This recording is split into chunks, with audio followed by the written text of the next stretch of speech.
Ladies and gentlemen, I appreciate the courtesies. Please have a seat.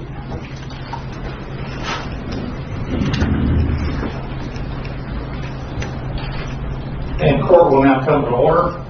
Let the record reflect the attorneys for the state for the defense of the court. Ladies and gentlemen, this is one of the highest level trial courts in the state of Texas, and as you've seen during these proceedings, what we do in this court is very serious business. Therefore, as I give these remarks and render my decisions on this, I ask that you give this court the same courtesies that you've graciously given the attorneys during their remarks. I know that emotions may run high. This has been a very emotional case, and I'm very aware that some of you will perhaps disagree with the verdict. However, please do not express any emotional, verbal, or physical outbursts here in the courtroom. I appreciate your courtesies in that. And if you feel like you cannot control yourself, or if you don't control yourself, you will be escorted out. And I don't do that to diminish your concern, but to maintain the decorum of a state district court. It would be very disingenuous of me, as well as very short-sighted, to believe that this case is nothing more than a routine case in which Daniel Willis is accused of murdering Yvette Smith. In a legal sense, the law is certainly what I'm bound to follow. It is that. In simplified terms, the legal question is whether Daniel Willis knowingly, intentionally caused the death of Yvette Smith, or alternatively, whether he did an act that is clearly dangerous to human life that caused her death. And the question of whether his conduct was objectively reasonable is the controlling issue. I fully understand the law, the indictment, the allegations. I also understand the facts. Having heard most of these facts through a total of almost 3 weeks of actual, very vigorous and well-presented trials of this case from both sides. This case is also, as Mr. Saying, about what we, the culture and as a society, expect from our law enforcement. They do an incredibly difficult job. Tribute to the overall professionalism of the police in general, that so few situations such as this one actually take place. But I would go a step further and add that it's not only about what we expect from our law enforcement officers, but also what we should expect of ourselves. Each and every one of us, as citizens of this great nation, as we react to circumstances that occur within our society. I'm fortunate in that I answer to very few people in this case. I'm a visiting judge, and I don't run for office over here in Bastrop County.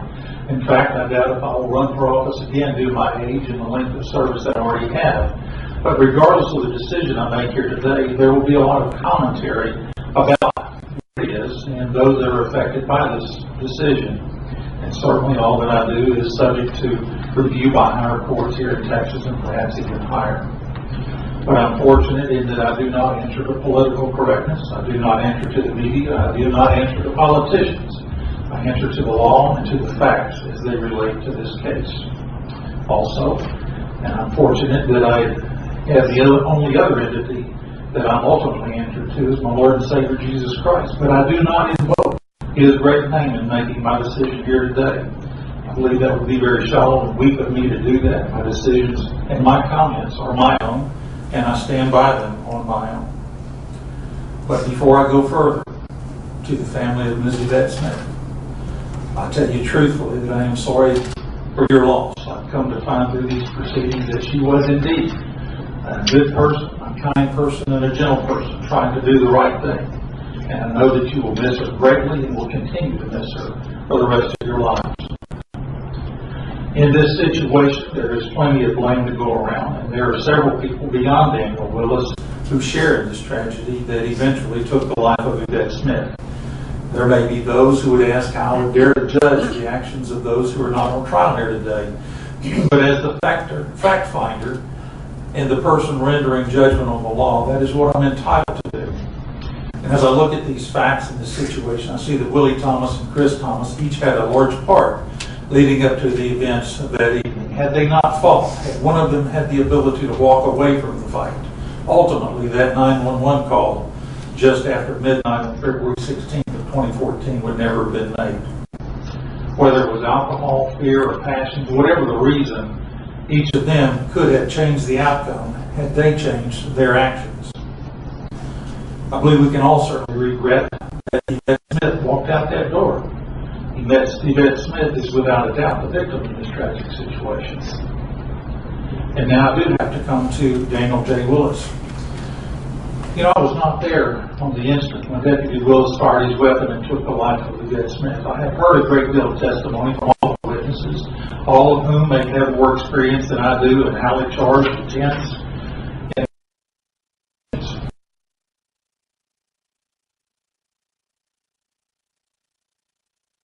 I've personally dealt with a situation like this.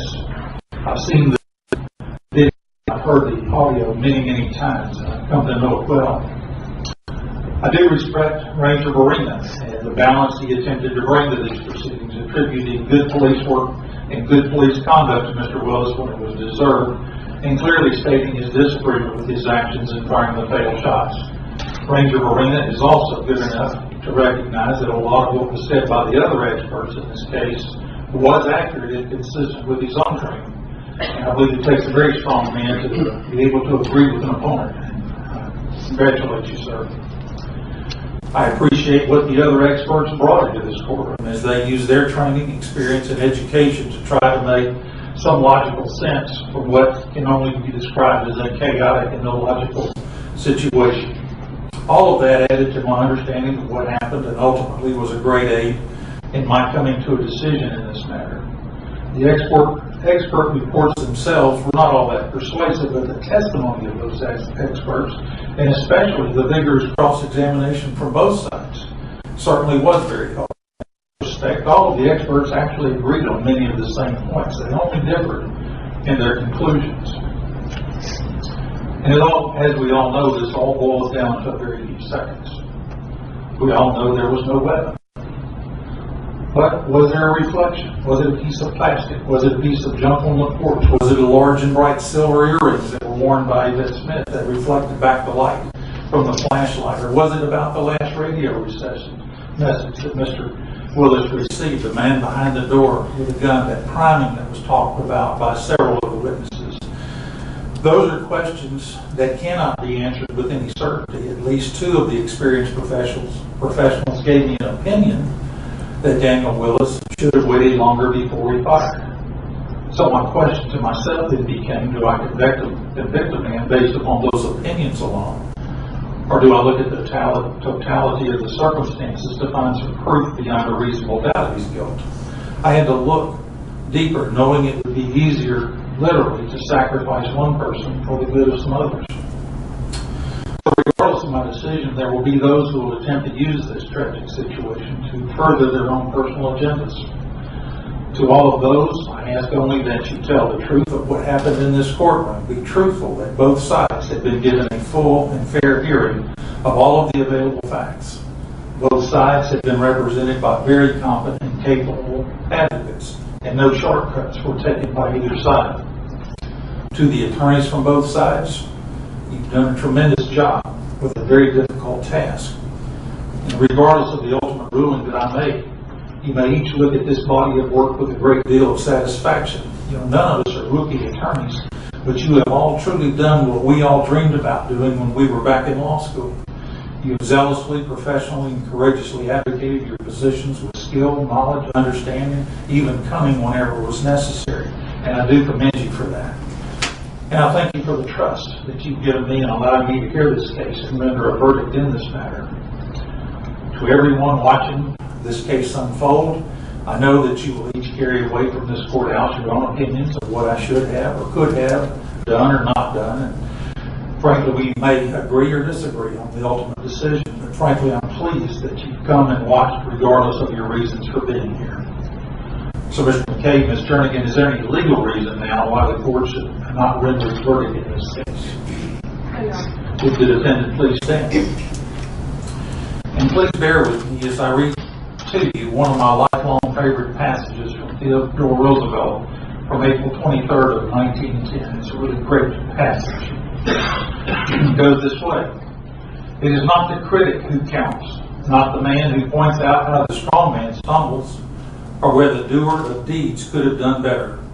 The credit belongs to the man who is actually in the arena, whose face is marred by dust and sweat and blood, who strives valiantly, who errs, who comes short again and again, Because there is no effort without error and shortcoming, but who does actually strive to do the deeds, who knows great enthusiasms, the great devotions, who spends himself in a worthy cause, who at the best knows in the end the triumph of high achievement, and who at the worst, if he fails, at least fails while daring greatly.